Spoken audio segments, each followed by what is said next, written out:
Hi guys, this is SDJR7F88 speaking with another update on Compton Martin. Now it's been a very busy week this week, and as you saw from one of my midweek update, I showed you two techniques I plan to use for the goods yard, which I was going to do this week using Das modelling clay and various other techniques, basically with paint on it or to create cobbles. Now there was quite a mixed result, so I've decided to go with the two techniques. Obviously the cobbles came out best, and well, there were more votes for cobbles basically, so the main area was cobbled, well, it has been cobbled, which you'll see in a moment, and another smaller area, the little tiny siding. Now as you can see, got a lot of the work stuff out, but if I just move that pot there of static grass, sorry about this, that there, and right, there we go. There, that little siding just behind the stork tub, which is containing some other little parts for the station, which I still yet to complete, I think. That's like a little engine siding there, which can have a coaling stage. That's going to be tarmacked because that got pretty good results as well. But the main area down there, as you can see, where all the glue stuff is too, another bits and pieces of pen, that's going to be just the tarmac paint with the paint on top of it, to make it look like darker tone, and it will gradually fade into the beautiful cobbles, which I'm just about to show you.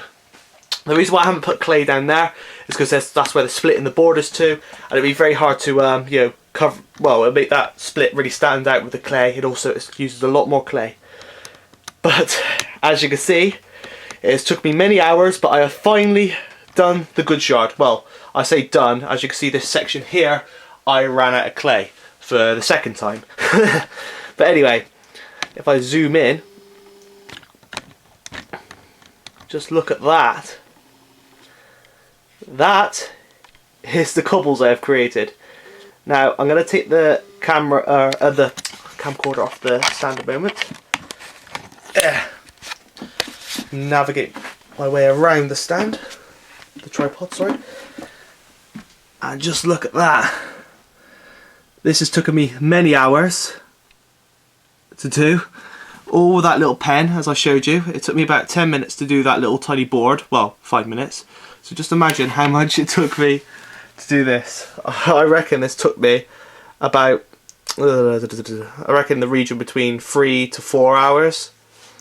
I did this section first, got to about here, ran out of clay, bought another block, got to about, well, as you can see, I got to there, and then I ran out, and I still haven't done any of on the yard down there, or I got to clay the road, which will go over the bridge, which is going to go above that, just after that pair of points.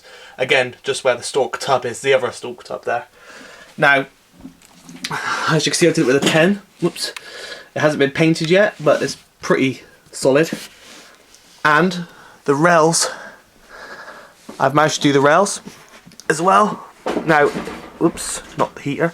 Now, as you can see, there is, if I put there's my finger. As you can see, there's a little bit of clay along the outside, which hasn't got cobbles on it, because I've noticed, like on Chris Navarre's layouts and stuff, which have cobbles, is that cobbles didn't go right up to the edge of the track. There's some sort of like concrete or something to fill in the gap, because cobbles wouldn't just like fit perfectly in there. So I've managed to recreate that on here. As you can see, here's that 13-ton Batman wagon, which I got to weather up for Signals models at Midsummer Norton. I waited for the paint because I've also run out of paint, but as you can hear, smooth as a nut, if that's the right saying. But yeah, mainly, there's a tiny bit of clay in there, but that could easily be removed with a toothpick or a cocktail stick. Now, I've got a few purchases this week as well. This is one of them. Well, there's 5 of these. These are Pico buffer kits. They're a much better detail, more realistic than the Hornby ones, I found. And it's the first time I've actually got them, and there's a tiny bit of clay on it, but these are going to be taken in and painted. I'm going to basically, because this is metal here, I'm going to weather this up with weathering powders, like the wagon, and spray it. And the buffers, with matte varnish, and then the buffers, I'm going to put a bit of wood paint, like coloured paint on there, and I'm going to paint the main buffer beam, which is metal, white. Anyway, as you see, I've done the round there, but it's taken many hours, and if you get really low, sort of a really low angle, well, you can see the cobbles are not level, but then again, cobbles would never be level. Probably the best angle down here. Move the tripod again. Now, there. Just look at that. I am so pleased. I've definitely got a sense of achievement from doing all this. I still have more to do. This obviously has to be raised a little bit because this is all slope, and there's going to be a bit of clay put on here, as is all along there and all along here. There's a little like gutter along the back that's going to be painted with that tarmac paint, but that tarmac paint's going to be then painted brown to recreate some sort of like a little water runaway, where water run into a little gutter or something, and bits of weed and stuff are going to be put in there, little reeds and stuff. And the rest of the track's going to be obviously ballasted with all different tones of ballast and stuff. As well as that, this week, the station bays have also been cut out.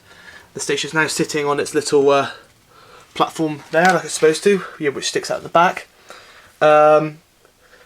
Then, well, that's basically it. Oh, also the ramps have been smoothed down to make them a bit less steep. What else did I get? Yes, I got quite a few items this week as well, apart from the wagon which needs weathering for the shop, the buffers. I got these.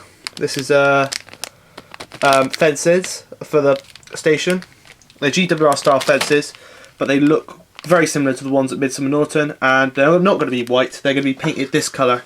I was experimenting on this old bridge, which I was going to plan to use with that face, where's it gone? There, on it, but it doesn't fit, so I'm going to have to make a bridge from scratch using that on it. But that's the tone these fences are going to be painted, because that's how they were on Somerset Norton stations. Yes, what else have I done? Well, I've got some more items to show you, 2 big items, but that'll be in next week's update, because basically, although the clay is dry here, well, just gave it away there, but I got a good shed, which is going to go here. I finally got a good shed. Not going to tell you which one, but I'm sure, well, this could be a big hint, but if you're a Somerset Dorset fan, it's definitely very Somerset Dorset, if I haven't given away too much there. But basically, that's going to sit there, and the clay's still a tiny bit wet, because I've just finished that off. So, it's basically going to go there.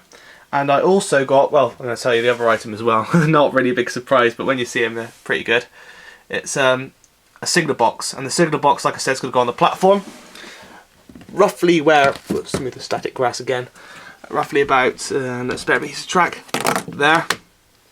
And in front of that, I'm thinking of maybe making like a little platform garden or something, like a little vegetable patch or something. Because that's the sort of, well, they have one at like a Midsummer Norton. So I was thinking, oh, that'd be quite an interesting little, well, a little tiny little feature to add to the layout. So yeah, that will go there. But apart from that, that's really all what I've done this week. So yeah. Oh, another thing is I did get some other items as well. But as you know, making a model railway can be quite expensive. So it's best to save money where you can.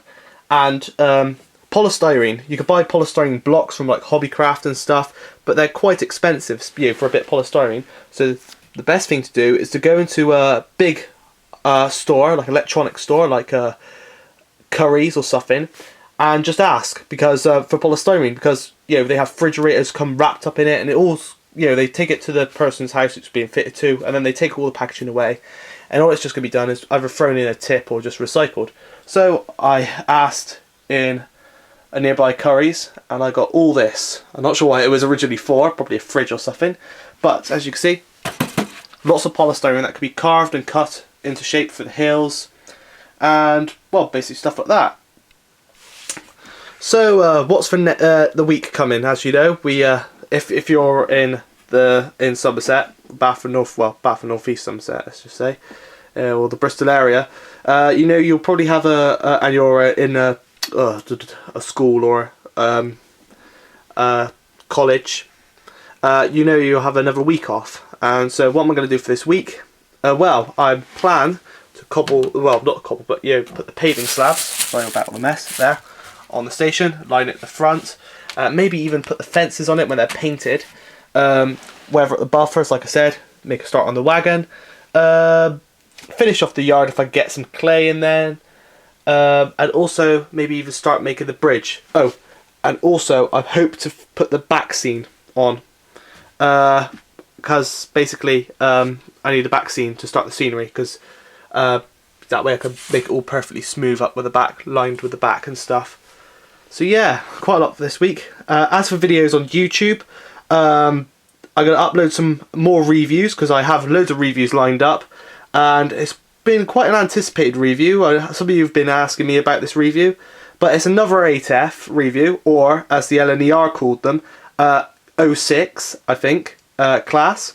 It's basically a World War II 8F, and that's going to be a 2-part review, like the old classic review, 3-minute review about the loco, then a 5-minute running video, and then there'll probably be another update. It'll be next weekend by then, and so another update on Compton Martin will be coming, and then the week after will be a World War II video, well, 2 World War II videos, and basically it's a little tiny like a video I set up, showing what the railways did during the war.